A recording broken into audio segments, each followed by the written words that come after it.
मी चैताली आणि स्वागत आहे तुमचं माझं चॅनल डॉक्टर चैतालीस ब्लॉगवर। तर कसे आहात तुम्ही सगळे फ्रेंड्स? मजेत ना?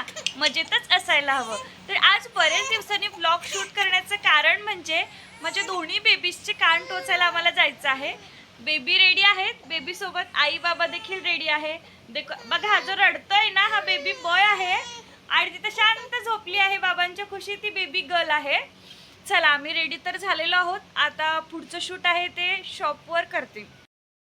आता आम्ही शॉपवर तर येऊन थांबलो होतो, पण तिथे ऑलरेडी काही कस्टमर परचेस करत असल्या कारणामुळे आम्ही पण म्हणालो ठीक आहे आम्ही आता वेटिंगमध्ये थांबतो। तसं ते म्हणाले तुमचे बेबीज आहेत त्यामुळे तुम्हाला लगेच नंबर घेतो, पण आहे काम चालू ते संपून घेतो बोलले होते। घरातलं कम्फर्टेबल असं वातावरण सोडून मला इथे कुठे आणलंय म्हणून बब्बूश बघा कसा फेस करत होता, खूपच फनी वाटत होतं। आणि त्यानंतर वेट करून करून दोघंही मस्त अशी झोपी गेले होते आणि छान अशी त्यांची दुपारची नॅप एन्जॉय करत होते। आणि त्यानंतर 2च मिनिटांनी आमच्या परीचा नंबर लागला। आता गर्ल्सचं कान टोचायचं म्हटल्यावर आपण कसं हेवी इयरिंग्स पण कधी कधी वेअर करत असतो, त्यामुळं त्यांनी आम्हाला बोललं की तुम्ही अगोदरच एक निशाण करून द्या पेनाने, तिथेच आम्ही कान टोचून देतो। सो सर्वात पहिले ना पेन घेऊन मी ट्राय करत होते की बघूयात कसं काय जमतंय ते, पण परी मॅडम आमच्या इतक्या वळवळ्या आहेत ना, एकही मिनटं माझ्याजवळ शांत बसली नाही। त्यामुळं मी मम्मीला म्हटलं आता हे रिस्पॉन्सिबिलिटी तूच घे बाई आणि तूच तिचे छानपैकी असे निशाण करून दे जेणेकरून तिचे तिथेच आपण कान टोचूया। त्यानंतर मम्मीने प्रॉपर असं तिला पहिले शांत केलं आणि ती दोन्ही तिच्या कानांवर छानपैकी असे निशाण करून दिले।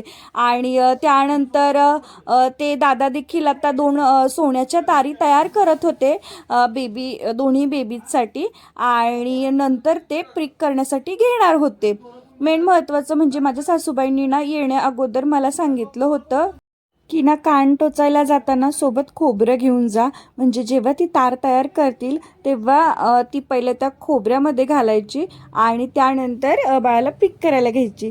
हे आपल्या पहिल्या काळातल्यांची काही म्हणजे विचारधारा आहेत, पण त्याच्यामागे देखील काहीतरी सायंटिफिक रिझन हे नक्कीच असतं आणि त्यामुळे मी देखील ती थिंग फॉलो केली आणि खोबऱ्याचा तुकडा घेऊन गेले आणि त्याही दादांनी ती गोष्ट त्यांना माहिती होती, त्यामुळे त्यांनी 2 तारा तयार करून झाल्यावर त्याच्यामध्ये डिप केल्या पहिले त्या खोबऱ्याच्या तुकड्यामध्ये आणि देन मग परीचे कान टोचायला घेतले।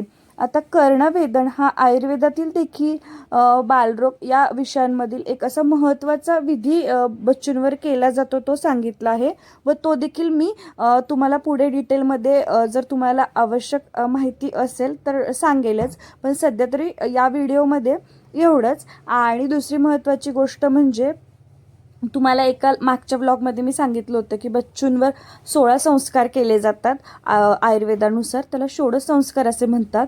पण कसं आहे त्यातले काही विधी जे आहेत ह्या आजकालच्या काळामध्ये करणं शक्य नाही, त्यामुळे त्या विधी मी स्किप करून ज्या आपण आजकालच्या एन्व्हायरमेंटशी वातावरणाशी किंवा आजकालच्या लाईफस्टाईलशी मॅच करून घेऊ शकतो अशा गोष्टी मी नक्कीच इन्क्लूड करेल आणि माझ्या बेबीजच्या जर्नीमधल्या त्या थिंग्स मी तुम्हाला नक्कीच शेअर करेल।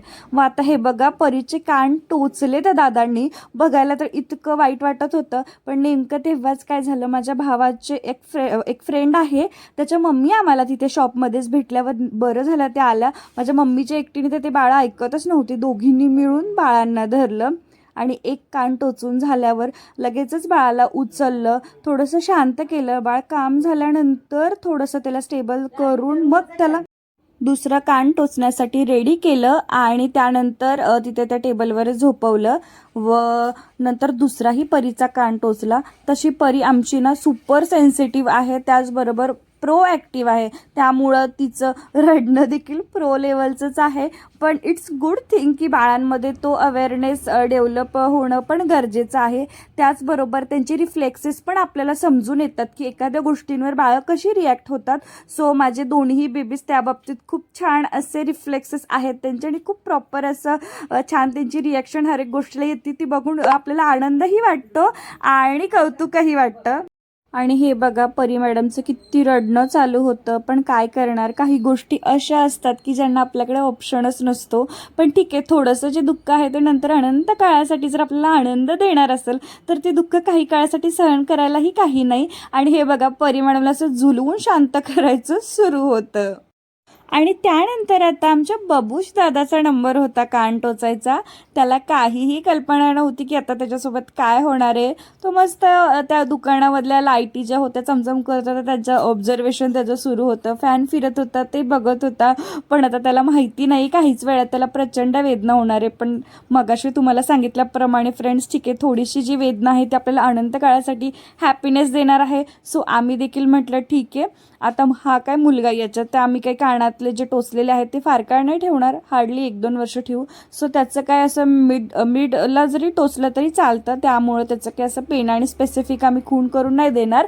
त्यामुळं ते दादांना बोललं की तुमच्या हिशोबाने तुम्ही त्याचे कान टोचून घ्या. आणि त्याचबरोबर तिथं ती दादांचं पावती करायचं देखील सुरूच होतं. कारण का कस्टमर त्यांच्याकडे जास्त होते, त्यामुळं आमचं इकडं कान टोचणं प्लस बाकीच्या कस्टमरचे पावत्या हे ते दोन्ही सायमल्टेनियसली मॅनेज करत होते. आणि आमचं देखील सुरू होतं की ठीक आहे बाबा, एकाचं झालं, त्याचनंतर आता दुसऱ्याचं कसं कसं काय काय ते करून आम्ही घरी जाणार होतो. पण आपल्या बायकांचं कसं असतं, कुठेही भेटो आपण, आपल्या गप्पा मात्र रंगायला वेळ लागत नाही. त्यामुळं त्या काकूंच्या आणि माझ्या मम्मीच्या गप्पा तिथे सुरूच होत्या.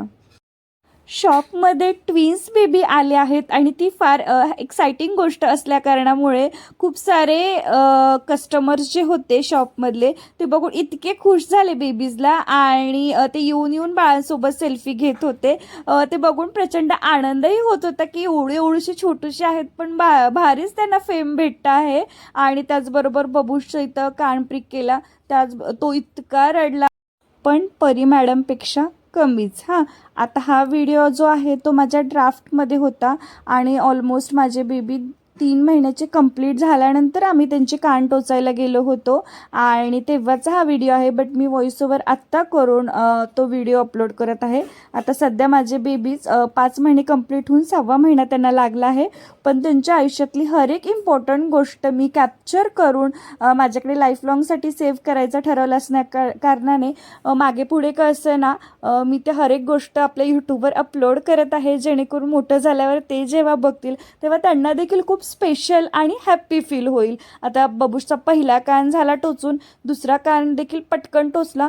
हलकंसं तिथे ब्लड आलं होतं, पण यावर कुठलंही हळदी, कुंकू, गरम तेल, थंड तेल असे कुठलेही एक्सपेरिमेंट नाही करायचे तुम्ही देखील फ्रेंड्स. घरी आल्यावर मी स्टराईल असा गॉज पीस किंवा कॉटनही घेतलं तरी चालेल, घेतला आणि त्याच्यावर डेटॉल घेतलं आणि डेटॉल तिथे लावून ते प्रॉपर क्लीन करून घेतलं.